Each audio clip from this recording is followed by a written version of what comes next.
یہ منشیات کسی بھی معاشرے کے اندر برائیوں کی جڑ تصور، بدقسمتی سے گلگت بلتستان میں یہاں کی اپنی پروڈکشن جو ہے ماضی میں محدود ایریاز میں کوئی وائن کی شکل میں ہوتی تھی وہ ہوتی تھی، لیکن اب باہر سے بہت ساری چیزیں آنا شروع ہو گئی، جس میں آپ دیکھیں چرس دیکھیں، افیون دیکھیں، پھر آپ نے جس کا نام لیا آئس، اس کے علاوہ بھی ابھی مجھے معلوم ہوا سکولوں کے اندر بھی ایک اور قسم کی کچھ منشیات ہے جس میں کچھ ٹیبلٹ ٹائپ کی کوئی چیز ہے۔ السلام علیکم ناظرین، آپ دیکھ رہے ہیں ڈیلی K2 اور میں ہوں عبد الرحمن بخاری۔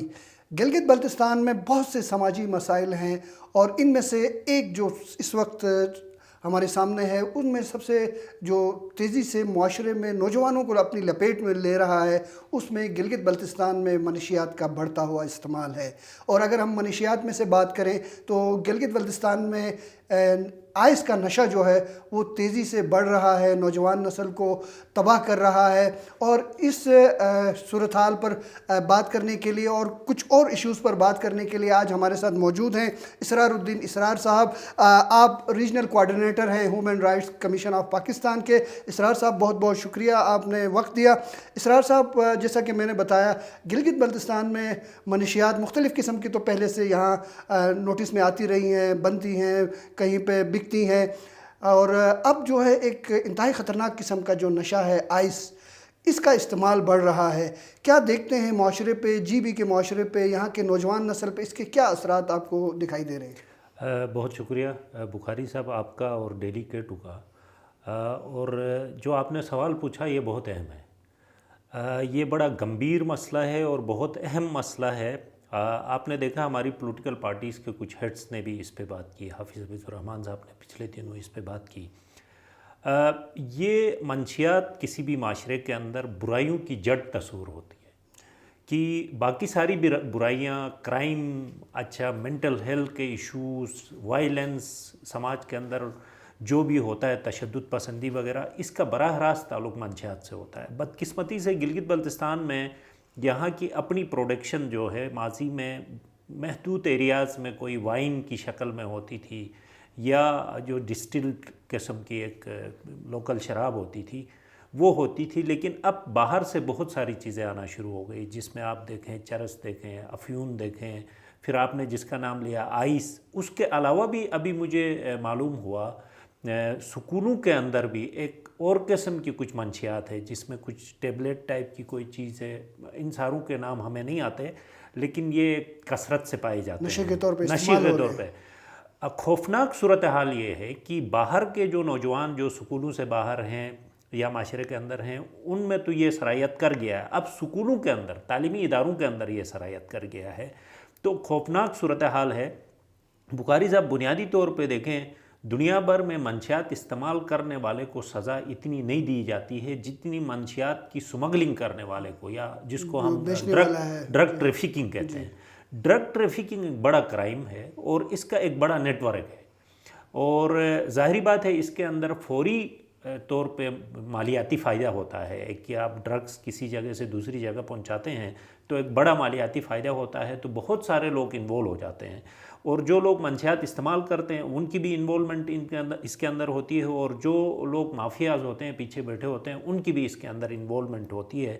تو ہمارے کوئی یہاں پہ فگرز تو ایس سچ نہیں ہے، سروے ایس سچ نہیں ہوا ہے کہ کتنے لوگ انوالو ہیں، لیکن میری آپ کی آبزرویشن، آپ یہاں پہ ایک صحافت سے طویل عرصے سے وابستہ ہیں، میں سماجی معاملات میں، انسانی حقوق کے معاملات ہم دیکھتے ہیں، تو ہماری آبزرویشن کے مطابق گزشتہ چند سالوں میں یہ 5 یا 3 سالوں کے اندر بہت زیادہ یہ بڑھ گیا ہے اور تیزی سے مزید بڑھ رہا ہے۔ ابھی بھی اگر ہم نے ہوش نہیں سنبھالا، اگر ہم نے ابھی اس کی طرف توجہ نہیں دیا تو یہ مستقبل میں خدشہ ہے کہ یہ مزید بڑھ جائے گا۔ تو اسرار صاحب، ایسے میں جو قانون نافذ کرنے والے ادارے ہیں جن کی ذمہ داریاں ہیں، کیا وہ اپنی ذمہ داریاں ادا کرتے ہوئے نظر آ رہے ہیں؟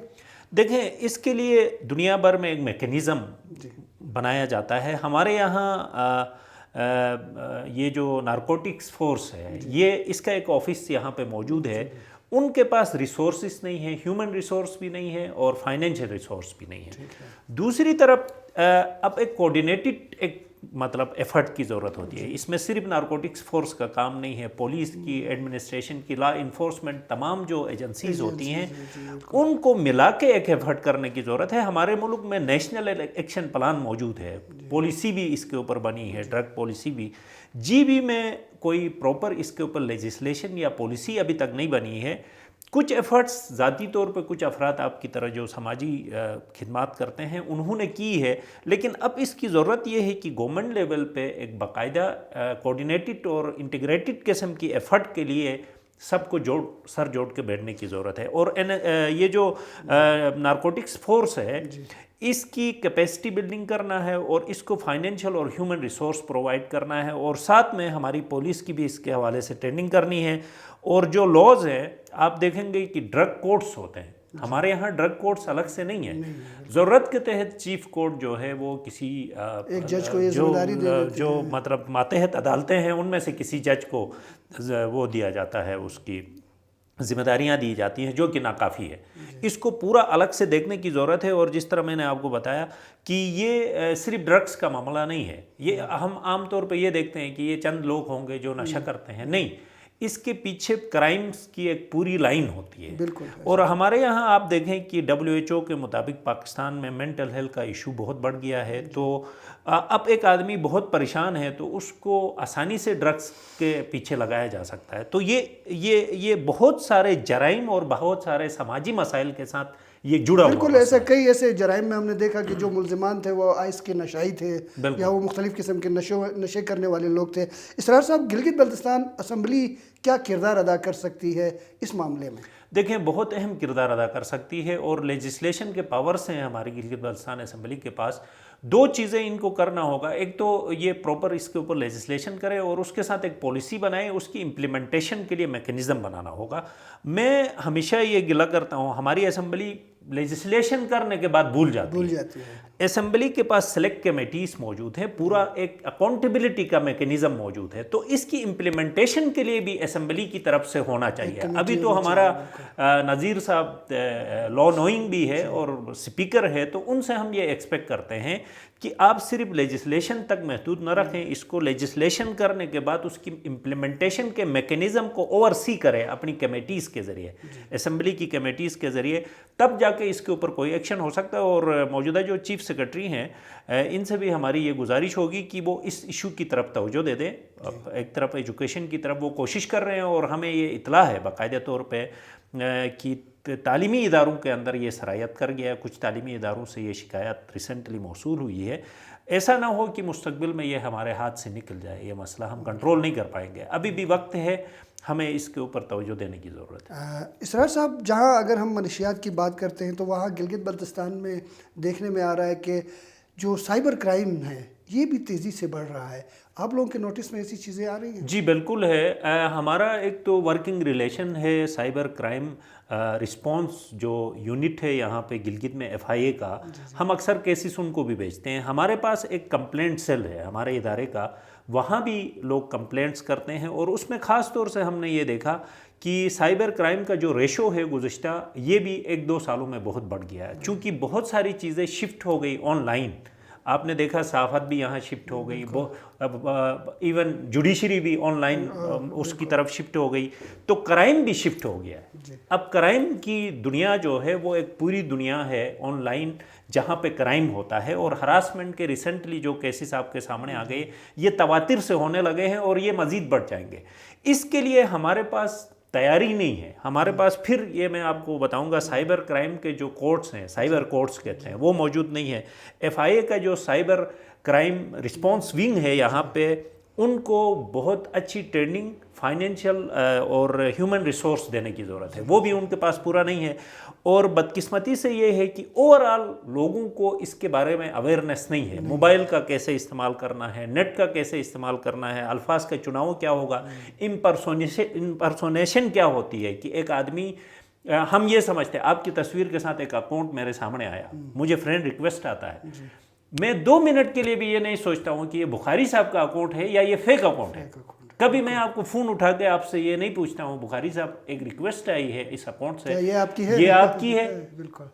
آپ نے درجنوں دفعہ دیکھا ہوگا ہمارے یہاں لوگوں نے ریکویسٹ مطلب فیس بک میں اپنی پوسٹ میں دیتے ہیں کہ یہ میرا اکاؤنٹ نہیں ہے، فیک ہے. تو یہ بڑا ایزی ہو گیا، آپ کی تصویر لگا کے کوئی بھی فیک اکاؤنٹ بنا سکتا ہے.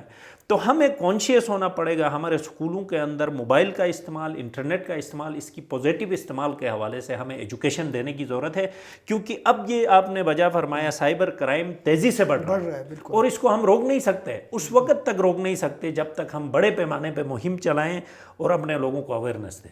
اچھا اسرار صاحب، اگر ہم گلگت بلتستان میں بچوں کے حقوق کی بات کریں تو صورتحال کیسے دیکھ رہے ہیں آپ؟ دیکھیں بچوں کے حقوق بھی ان چیزوں کے ساتھ جڑے ہوئے ہیں، لیکن الگ سے ہم دیکھیں تو بے نظیر انکم سپورٹ پروگرام کا جو سوشو اکنامک سروے ہوا ہے پچھلی دفعہ 2021 یا 22 کا ہے، اس میں یہ بتایا گیا کہ 1.5 لاکھ بچے گلگت بلتستان میں بچوں کے عمر کی جو تعداد ہے وہ کوئی 5.5 لاکھ بچے ہیں گلگت بلتستان میں 18 سال سے کم عمر کے. ان میں سے 1.5 لاکھ بچے آؤٹ آف سکول ہیں، مطلب 1.5 لاکھ ہمارے بچے سکول نہیں جا رہے ہیں. تو آپ اندازہ کریں کہ کتنی بڑی تعداد ہے جو ابھی اس ایجوکیشن کے نظام کے اندر لانا ہے. یہاں کی گورنمنٹ کا اپنا فگر ہے، لیبر ڈپارٹمنٹ اور یونیسیف کے تعاون سے ایک سروے ہوا، اس میں یہ بتایا گیا کہ 50,000 بچے چائلڈ لیبر میں انوالو ہیں، مطلب مشقت کرتے ہیں، مزدوری کرتے ہیں. آپ کو یہاں ورک شاپس میں، ہوٹلس میں، جگہ جگہ، اور پھر بھیک مانگنے والے بچے.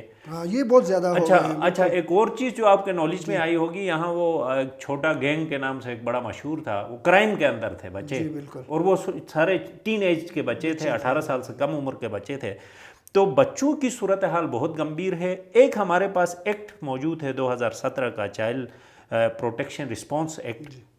اس کے تحت یونیسیف کے تعاون سے یہاں چائلڈ پروٹیکشن یونٹس بنے ہوئے ہیں، گورنمنٹ آف گلگت بلتستان نے بنایا ہے، لیکن وہ یونٹ ابھی صرف گلگت میں ہے، باقی اضلاع میں نہیں ہے. لیکن اس یونٹ کے اندر بھی ریسورسز کی کمی ہے. چونکہ میرا ان سے براہ راست وہ ہوتا ہے، رابطہ ہوتا ہے، میں ان کی ٹیکنیکل ورکنگ کمیٹی کا ممبر بھی رہا ہوں یونیسیف کی طرف سے.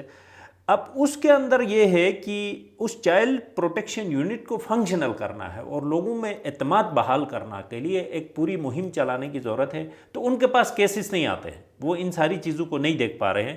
تو اس کو امپاور کرنے کی ضرورت ہے، تھوڑا اوپر بڑھانے کے لیے ریسورسز چاہیے. اب میں ہمیشہ یہ کہتا ہوں کہ گورنمنٹ کو ہمارے یہاں ڈیولپمنٹ سے مراد یہ لیا جاتا ہے سڑکیں بن گئی، اچھا پل بن گئے. خدا کے بندے یہ ڈیولپمنٹ نہیں ہے، صرف یہ ضروریات ضرور ہے. ڈیولپمنٹ ہیومن ڈیولپمنٹ ہے. آپ لوگوں کی تربیت کریں گے، لوگوں کو سکل دیں گے، لوگوں کو ایجوکیشن کے دائرے کے اندر لائیں گے، لوگوں کو اپ گریڈ کریں گے، اپ لفٹ کریں گے. آپ کسی کو سکل دیتے ہیں تو وہ روزگار خود پیدا کر سکتا ہے.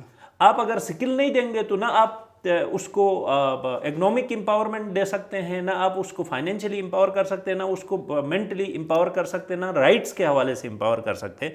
تو ہمارے یہاں بدقسمتی سے ہم نے دیکھا پچھلے پری بجٹ جو سیمینار ہوا اس میں مجھے بھی مدعو کیا گیا تھا، تو میں نے اپنی گزارش وہاں یہ رکھی کہ آپ انفراسٹرکچر کے علاوہ ہیومن ڈیولپمنٹ کے اوپر بھی کام کریں.